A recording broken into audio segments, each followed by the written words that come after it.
বিগত 15-16 বছর তো আরো খারাপ অবস্থা। এখানে তো আসলে কোনো পিপলস গভর্নমেন্ট ছিল না, এটা জনগণের প্রতিনিধিত্বশীল কোনো সরকার ছিল না। সুতরাং যারা ক্ষমতায় ছিলেন দে ডোন্ট কেয়ার, মানুষ মরল না বাঁচলো, কোথায় কি বাজারে কি হলো না, মানুষ কি খেলো না খেলো, আমরা নিজেরা তো ভালো খাচ্ছি, নিজেরা তো ভালো জিনিসটি পাচ্ছি। সুতরাং মানুষ লাগে না এসব লাগে, কারণ মানুষের ভোটের কোনো প্রয়োজন ছিল না।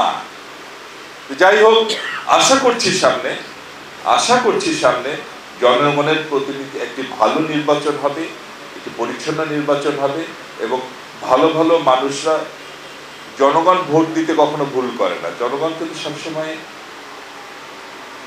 ভোটটা সঠিক দেয়। আমাদের দেশে আমি কয়েকদিন আগে একটা মিটিংয়ে বললাম যে আমি গর্ব করে বলতে পারি যে আমাদের দেশের মানুষ কখনো ভুল ভোট দেয় না। কারণ এই যে পাশে একটা দেশ, ওখানে দেখবেন যে আজকে যে ফিল্মে ধেই ধেই করে নাচছে, কালকে সে পার্লামেন্টে গিয়ে নাচছে। সেই ফিল্মের নায়করা যদি বাংলাদেশে ইলেকশনে দাঁড়ায়, একটাও ভোট পাবে না। মানুষ মনে করে তোমাকে কেন ভোট দেবো, তুমি সিনেমায় আছো, সিনেমা দেখি ভালো।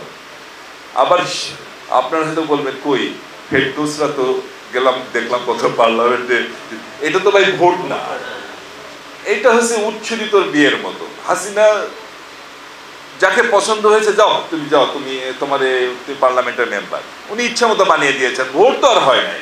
কিন্তু যখনই প্রপার ভোট হয়েছে, এদেশের জনগণ কখনো ভোট দিতে ভুল করে। এই যে হুজুররা ওয়াজ করে,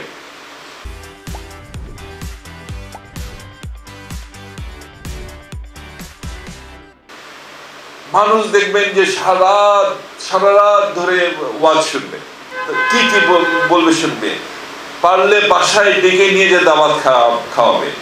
ওই হুজুর যদি চেয়ারম্যান ইলেকশনে দাঁড়ায়, জনগণ ভোট কাকে দেবে?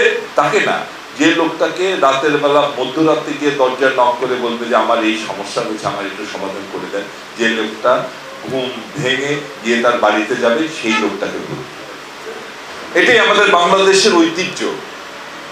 সুতরাং বাংলাদেশের ভোটাররা কখনো ভোট দিতে ভুল করে না, এবং যদি আগামীতেও তাদের ভোট দেওয়ার সুযোগ হয়, তারা কিন্তু যে মানুষকে দিয়ে তাদের উপকার হবে তাকেই ভোটটা দিবে। তো সেই রকম একটা নির্বাচন হবে, জনগণের প্রতিনিধিত্বশীল সরকার আসবে আশা করছি।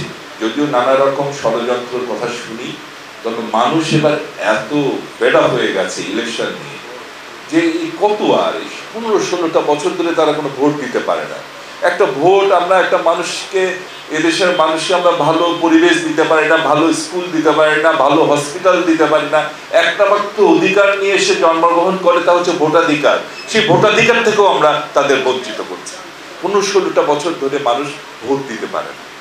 এই যে যারা মনে করেন যে তরুণ ভোটার, জীবনের প্রথম ভোটটা পর্যন্ত কয়বার, এর মধ্যে কেউ একবার, কেউ দুইবার, যাদের বয়স একটু বেশি তারা দুইবার, যারা বয়স একটু কম, এরকম তারা ভোট কেন্দ্রে গেছে, সেখান থেকে ফেরত এসেছে, ভোট তাদের দেওয়া হয়ে গেছে।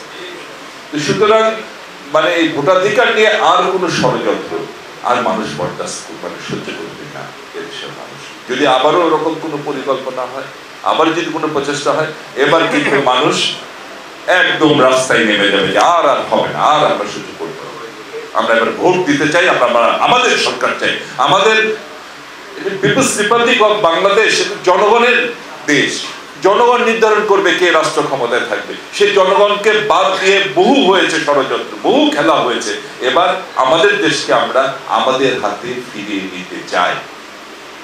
সুতরাং এটা নিয়ে আর কোনো রকম ষড়যন্ত্র দেশের মানুষ সহ্য করবে না। আশা করছি ষড়যন্ত্র হবে না, একটা পরিচ্ছন্ন নির্বাচন হবে, একটি জনগণের সরকার আসবে। তারপর জনগণের সরকার শুধু স্বাস্থ্য ব্যবস্থা না, স্বাস্থ্য, শিক্ষা, শিল্প, সংস্কৃতি, প্রতিটা ক্ষেত্রে বহু কাজ পড়ে আছে, কৃষি, বহু কাজ পড়ে আছে, আমাদের শিল্প, বহু কাজ পড়ে আছে, সেই কাজগুলো তারা করবে।